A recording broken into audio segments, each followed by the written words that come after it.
የኢትዮጵያው ብሔራዊ ባንክ ስለ ፍራንኮ ቫሉታ አዳዲስ ህጎችን እንሆኝ ብሏል።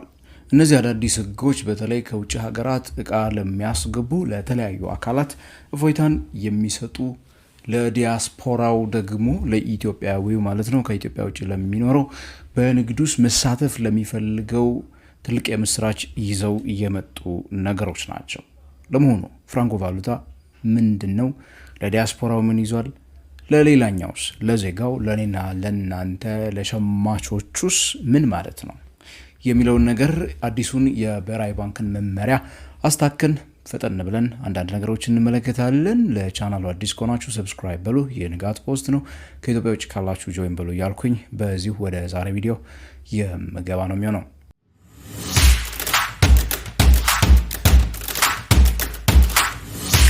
ታዲያ ምን ጀምረው ፍራንኮ ቫሉታ ራሱ ምንድነው ከሚለው ነገር ልጀምር። ፍራንኮ ቫሉታ ለኢትዮጵያ የፋይናንስ ዓለም ለኢትዮጵያ የኢምፖርት ዓለም አዲስ ነገር አይደለም። በተለያዩ ጊዜያት ክልከላዎች ሲደረጉበት ሲፈቀድ የምናስታውሰው ነገርና ብዙ ጊዜ ስንሰማው የቆየን ነገር እንደማለት ነው። አሁን ባለው የገበያ ሁኔታ አብዛኛዎቻችን የምናውቀው አንድ ነጋዴ ከውጭ ሀገራት የሆነ ዕቃ ማምጣት የሚፈልግ ከሆነ ኤልሲም ሆነ ካሽ አጌንስት ዶክመንት በምንላቸው የኢምፖርት የምናደርግባቸው ስርዓት ወይ ደግሞ ለገዛነው አካል ከውጭ ሀገር በምንከፍልባቸው ስርዓቶች በአንደኛው በኩል ለመስተናገድ ከባንኮች ጋራ ነው ሄደን የምንነጋገረው የነበረው። ከዛ ባንኮቹ በሚሰጡን ዶላር ላይ ወይ ደግሞ ለሻጮቻችን በሚከፍሉ ዶላር ላይ ተመስርተን ነው እቃዎችን ከውጭ ሀገር የምናስመጣው። ይሄ የተለመደውና አብዛኛውን ጊዜ የሚንቀሳቀሰውና የአንድ ሀገር በተለይ ደግሞ በባንኮች ውስጥ ያለ የዶላር አቬይላቢሊቲ ላይ የዶላር መቅረብ ላይ ወይ ደግሞ የዶላር አቅርቦት ብዛት ላይ የተመሰረተ ነው። ሁሉ ጊዜም ቢሆን እንደዚህ አይነት ኢምፖርቶች ማለት ነው። እነዚህ ሀገር እንሄዳለን፣ እንጠይቃለን፣ ይፈቅዱልናል፣ እንትናለን። ነገር ግን ሌላው አይነት መንገድ ነው ይሄ ፍራንኮ ቫሉታ የምንለው። የሆነ እቃ ማስመጣት ፈለገ እንበል አንድ ነጋዴ። ያንን እቃ ለማስመጣት የፈለገ ነጋዴ ምን ማድረግ ይችላል? እንደ አጋጣሚ ሆኖ ደግሞ ለዛ እቃ ለምሳሌ ማሽን እንበለው፣ ለዛ ማሽን መግዣ የሚያስፈልገውን ዶላር ደግሞ ከኢትዮጵያ ውጪ አለው እንበል። ያ ነጋዴ ያ አስመጪ ወር ሌላ ከንግድ ውጪ ያለም አካል ሊሆን ይችላል፣ በመመሪያው የተጠቀሱት ማለት ነው። ከዛ ያንን ውጪ ሀገር ያለውን ገንዘቡን ያንን ውጪ ሀገር ያለውን ዶላሩን ወስዶ ምን ማድረግ ይችላል ነው እንግዲህ እቃዎችን ማስመጣት እንዲችል ማስቻል ነው። በባንኮች በሚካሄድበትን ሲስተም መጓዝ ሳይጠበቅበት በቀላሉ እንዲህ ማድረግ የሚችልበት እድል አለው ተብሎ ተቀምጧል። ታዲያ ይሄ ለሁሉም አይደለም የተፈቀደው፣ እናወራበታለን። ብሔራዊ ባንክ ለምንድን ነው ታዲያ ይሄንን ያደረገው? ለምንስ አሁን አደረገው? የሚሉትን ነገሮች ደግሞ ማንሳት ይኖርብናል። ለምን አደረገው የሚለው ነገር በአንድ መልኩ ከዚህ በፊትም የነበረ ነው። የተከለከለባቸው ምክንያቶች ነበሩት። ነገር ግን ከሁሉ በላይ አገሪቷ ያለባት የዶላሮች እጥረት ጫና በጣም ከፍተኛ ከመሆኑ ጋር ተያይዞ ነው ወደ ሀገር ውስጥ የምናስገባው ነገር በተለይ በምንከፍለው ክፍያ አንጻር ከምናወጣው ጋር መመጣጠኑ በጣም የተራራቀ ስለሆነ ብዙ ዶላር ያስፈልገናል እቃዎችን ከውጭ ለማስገባት። ያን ከማውጣት የተነሳ እንደምታውቁት ባንኮች እንግዲህ ፕራዮሪቲ እየሰጡ ለሆነው እየከለከሉ ነው ዶላር እንትን የሚሉት። በየጊዜው የሚወጣው የብሔራዊ ባንክ ጨረታም ቢሆን እንዳላስታገሰው ማሳያ መሆኑን ልትመለከቱ ትችላላችሁ። ታዲያ ከዚህ በፊት በብዙ ምክንያቶች ቢከለክለውም ግን እነዚህ ነገሮች ማስቀጠል ይፈልጋል ማለት ነው። ብሔራዊ ባንክ ጫናውን መቀነስ ይፈልጋል። ጫናውን የሚቀንስ ነገር ነው ፍራንኮ ቫሉታ በባህሪው። ነገር ግን ትልቁ የዚህ ችግሩ ለጥቁር ገበያ የተጋለጠ ነበረ። ከዚህ በፊት የተከለከለበት ዋነኛው ምክንያት እንግዲህ ከጥቁር ገበያ ከትይዩ ገበያ ከብላክ ማርኬቱ ጋር የተገናኘ ነገር ስለነበረው ነው። እንዴት መሰላችሁ?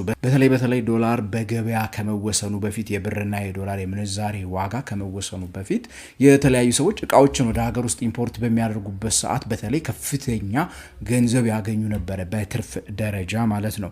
ያንንም ለማግኘት በሚፈልጉበት ሰዓት ታዲያ ሁሉ ጊዜ ከባንክ አይደለም ፐርሚት አግኝተው እቃን የሚያመጡ የነበረው። አብዛኛዎቹ ሰዎች ምን ያደርጉ ነበረ? በብላክ ብርን መግዛት ሲፈልጉ ወይ ደግሞ በብላክ የውጭ ሀገራት ገንዘቦችን መግዛት ሲፈልጉ ዶላር ምናምን መግዛት በሚፈልጉበት ሰዓት እዛ ሀገር ሄደው ዶላሩን ይገዛሉ። እዛው ውጭ ሀገር ዱባይ ሄደው ቻይና ሄደው ይገዙና ከዛ እቃውን ወደ ኢትዮጵያ የመላክ ማለት ነው። እዚህ ምንም አይነት የባንክ ፕሮሰሱ ሳያልፉ ባንክ ስለማይፈቅድ ማለት ነው።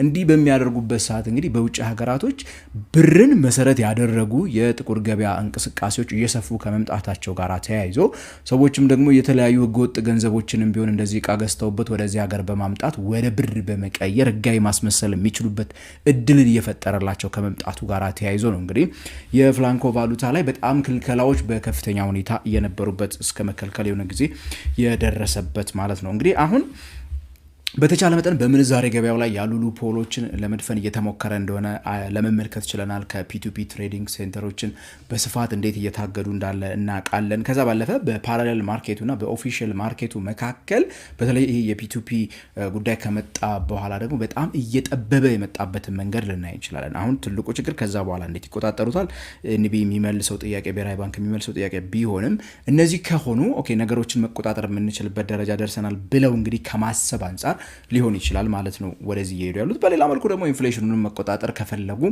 የብሔራዊ ባንክ አንዱ ሊጠቀምበት የሚችለው ኢንስትሩመንት ደግሞ ይሄኛው ነው ማለት ነው። ሶ ባለሀብቶች፣ ድርጅቶች እቃን በቀላሉ ከሀገር ውስጥ ብር ላይ ጫናን ሳያሳድሩ ማለት ነው ዶላር በሚፈልጉበት ሰዓት ብርን ይዘው ዶላርን ለመፈለግ ወደ ባንኮች በሚሄዱበት ሰዓት ዶላር ፍለጋ ጫና ከሚያሳድሩ ፍላጎታቸውን ትንሽ የሚቀንስ ከሆነ በዛም ደግሞ የኢንፍሌሽኑን ሁኔታ ወይ ኢንፍሌሽነሪ የምንለውን ትሬንድ ትንሽ ሊቀንሱ የሚችሉበት እድል ይፈጠራል ተብሎ የሚታሰብበትም መንገድ ነው። ሌላ ደግሞ ለትልልቅ ድርጅቶች አንዱ ደግሞ በጣም ለየት ያሉ የተፈቀዱ ነገሮች አሉ። ለምሳሌ ከሚድሮክ ኩባንያ አካል ከሆነው የኩዊንስ ሱፐርማርኬት ማለት ነው ከፈረንሳዩ ግዙፍ ኩባንያ እንደ ካራፉር ጋራ እንደምታውቁት ኦሬዲ የፍራንቻይዝ አግሪመንት አድርገው ካራፉር ኢትዮጵያ ውስጥ በቅርቡ ስራ ይጀምራል ተብሎ ይጠብቃል። እንደነ ካራፉር አይነት ድርጅቶች እንግዲህ ወደ ኢትዮጵያ ገብተው ስራ በሚጀምሩበት ሰዓት እቃዎቻቸውን ከተለያዩ ሀገሮች ማስመጣት በሚፈልጉበት ሰዓት አሁንም በባንክ ፕሮሰስ ውስጥ ማለፉ ረጅም ጊዜ ሊወስድባቸው ይችላል፣ ሊያስቸግራቸው ይችላል። ስለዚህ እነዛን ነገሮች ሜይ ቢ አንዱ ባይፓስ የሚያደርጉበት እድል ይፈልጋሉ። አንዱ ሊሆን ይችላል ማለት ነው ከተለያዩ ሀገራቶች እዛ ባላቸው ገንዘብ በገንዘባቸው ገዝተው በዶላራቸው ገዝተው ወደዚህ ማምጣት የሚችሉበትን እድል ሊፈጥር ይችላል ማለት ነው። ግን ታዲያ አሁን እያልኳቸው ያሉት እነዚህን ሁሉ ነገሮች ማድረጉ ላይ ከውጭ ሀገር እቃ ገዝቶ ማስመጣቱ ላይ ለሁሉም የተሰጠ እድል አይደለም። በጣም የተለመዱ ለኔና ለእናንተ ብነግራችሁም ትርጉም የሌላቸው ነገሮች አሉ። ለምሳሌ ኢኮኖሚ ዞኖች እንደ ዱከም፣ መቀሌ፣ ባህር ዳር፣ ኮምቦልቻ፣ ጅማ እንዳሉት አይነት አዋሳ እንዳሉት የኢንዱስትሪ ዞኖች የኢንዱስትሪ ኢኮኖሚክ መንደሮች የምንላቸው ለነሱ እንደዚሁ ተፈቅዶላቸዋል። ዲያስፖራ ኢንቨስተሮች የውጭ ኢንቨስተሮች እነዚህ ቁልፎቹን ልንገራቸው። የውጭ ኢንቨስተሮች ኦኬ ዲያስፖራ ኢንቨስተርስ የኛዎቹ ማለት ነው የውጭ ባለሀብቶች ማምረቻ ፋብሪካ ካላቸው በጣም ወሳኝ ደግሞ ያገኘሁት እንግዲህ የዲያስፖራ ነጋዴዎች ትሬደርስ ይላል። ፎሬን ዳይሬክት ኢንቨስትመንትንም ይጨምራል።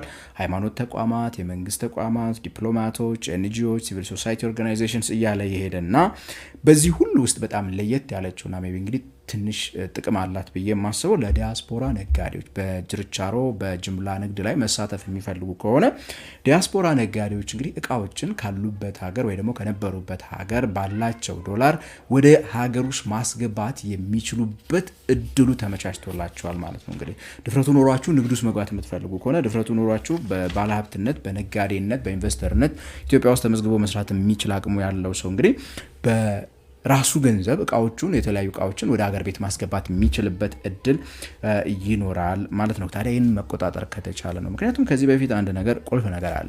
ያው የምናውቃቸው ነገሮች አሉ ብዙ። ለምሳሌ ሰዎች ዱባይ ሄደው ሬዚደንስ ያላቸው ሰዎች አብዛኛዎቹ እዛ ሄደው መኖሪያ ፈቃድ ያወጣሉ፣ ዲያስፖራ ይሆናሉ። በዛ በተለያዩ የቪዛ ፕሮግራም ስላላት ማለት ነው ዱባይ። በዛ ቪዛ ፕሮግራም ቤት ገዝተው ሊሆን ይችላል። እዛ ከገቡ በኋላ የዛ ሀገር ነዋሪ ይሆናሉ፣ ዲያስፖራ ይሆናሉ። ያንን አሁን ኤክስፕሎይት የሚያደርጉ በጣም ብዙ ሰዎች ሊፈጠሩ እንደሚችሉ አስባለሁ። እዚሁ ንግድ እየነገዱ የሆነች ቀን ብቻ ደርሰው የሚመለሱ ሰዎች አሉ ኢትዮጵያ ውስጥ ማለት ነው። ዱባይን ለሌላ ፐርፐስ ብቻ የሚጠቀሟት ማለት ነው። ለምሳሌ ገንዘቦቻቸውን በተለይ በውጭ ምንዛሬ መያዝ በሚፈልጉበት ሰዓት እዛ አካውንት ከፍተው ገንዘብ እዛ የሚያሸሹበት መንገድ ብዙ አይነት ነገሮች ይከተላሉ ሰዎች እና እነዛን መቆጣጠር ከተቻለ ማለት ነው አብዛኛው እኛ ነጋዴ ያችን እንደ ሉፖል ይጠቀምና ሌላ ሀገር ሄዶ ዲያስፖራ ይሆንና እቃ የማስመጣቱን እንትን ቀላል መንገድ ፈልጎ ይሄድበታል። ይሄንን በማድረግ ከተበዘበዘ መልሶ የጥቁር ገበያው ተመልሶ እንዲያንሰራራ እንዳያደርግ አንዱ የኔ ስጋት ነው። በዋናነት ትልቁ ስጋት እንግዲህ እሱ ነው የሚሆነው። እንዴት አድርገው የምንዛሬውን ምንጭ የዶላሩን ምንጭ እዛ ውጭ ሀገር በሚኖሩበት ጊዜ ማለት ነው ከየት አመጣ የሚለውን ነገር እንዴት ያጣራሉ? በጣም ጥያቄ ሊሆን ይችላል። ያው ምንጩን ነው አምጣ ምንለው ነው ሊሉ የሚችሉት። ነገር ግን ከዚህ በፊት የተለመዱ ነገሮች አሉ፣ ማንም የሚያውቃቸው ነገሮች አሉ። ነጋዴዎቹ እንዲያው ምንጭ እንኳን የሚጠየቁ ከሆነ እዛ ያለውን ሰውዬ ከሆነ ሰውዬ ጋር ነው ፓርትነር ያደርጉና ከዛ በኋላ ምንጩ የሚታወቅ ገቢ ላለው ሰው የሆነ ካይንድ ኦፍ ሼር ውስጥ ገብተው ስራ አብረው እንዲሰሩ እዚህ ሜቢ ደግሞ እነሱ ከራሳቸው ገንዘብ የሚያካፍሉበትን መንገድ ይከተላሉና እነዚህን እንዴት ነው ሉፖሎቹን የሚደፍነው ተቆጣጣሪው አካል? በጣም ትልቁ ጥያቄ ነው ያ። ምክንያቱም ይሄ የሚሆን ከሆነ ተመልሶ ጥቁር ገበያው ተመልሶ ትይዩ ገበያው ሹት ሊያደርግ ይችላል። በትክክሉ ግን ከውጪ ያሉ ሰዎች እቃዎችን እየገዙ በራሳቸው ገንዘብ ከራሳቸው ዶላር ብር ላይ ምንም ፕሬሸር ሳያስከትሉ ማለት ነው በዶላር እየገዙ ወደ ሀገር ውስጥ እቃ የሚልኩ ከሆነ ግን ተጠቃሚ ልንሆን የምንችልበት እድሉ አለ። እንዴት ተጠቃሚ እንሆናለን? እኔና እናንተ ብዙ ምርቶች ወደ ሀገር ቤት መግባት ይጀምራሉ። የምርት አማራጮች እየሰፉ ሊሄዱ ይችላሉ። ከውጪ የሚገቡ እቃዎች ብዙ ጊዜ የሚያመጡት እነዚህ አስመጪዎቹ በተለይ በጅምላ የሚያስመጡ አካላት ብዙ ጊዜ የመደራደር አቅማቸው በጣም ከፍተኛ ከመሆኑ የተነሳ ዝም ብለው ዋጋ የመቆለል ባህሪ አላቸው። ደግሞ በዋናነት ደግሞ በተለይ በብርን ፕሬሸር አለውና ዲቫሉ የመሆን እነዚህ የምንዛሬ ጫና ጋር ተያይዘው ለምሳሌ ትልልቅ እቃ እንኳን የሚያመጡ መኪና ምናምን እንኳን ከውጪ የሚያመጡ ሰዎች በሚሸጡልን ሰዓት በአንድ መኪና ላይ ከሚሊዮን ብር በላይ ትርፍ እየያዙ የሚሸጡበትን አይነት ሁኔታ ነው ገበያ ውስጥ የሚወራው።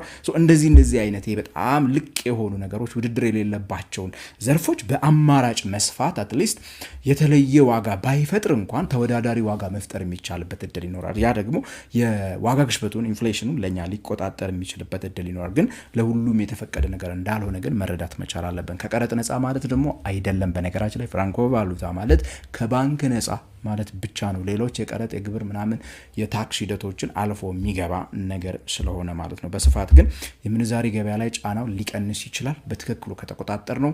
የምንዛሪ ገበያውን መልሶ ግን ሊበጥሰው ሊሰብረው ደግሞ ይችላል ከቁጥጥር ውጪ የሚወጣ ከሆነ። ምን ይመስላችኋል? እስቲ እናንተ አስተያየት መስጫ ሳጥኗ ላይ ታች ኮሜንት ሴክሽን ላይ ጻፉልን። ስለ ፋይናንስ፣ ቢዝነስ፣ ካፒታል ማርኬት ታዲያ መስማት የምትወዱ ከሆነ ሰብስክራይብ በሉ፣ ከኢትዮጵያ ካላችሁ ጆይን በሉ እያልኩኝ በቀጣይ በሌላ የፋይናንስ ፕሮግራም እስከምንገናኝ ድረስ ታዲያ ከንጋት ፖስት እኔ ገሜ ብርሃኑ ተሰናበትኳችሁ።